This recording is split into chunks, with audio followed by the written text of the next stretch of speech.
ద్రోణుల చూపులు నేలవై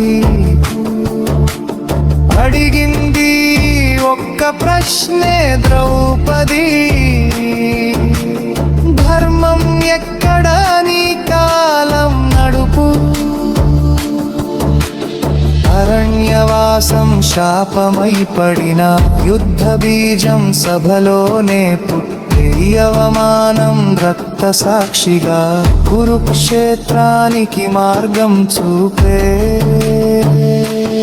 అధర్మరాజ్యం ఎక్కువ కాలం నిలవదు,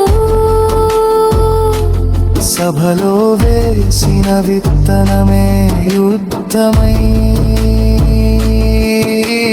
సత్యం చివరి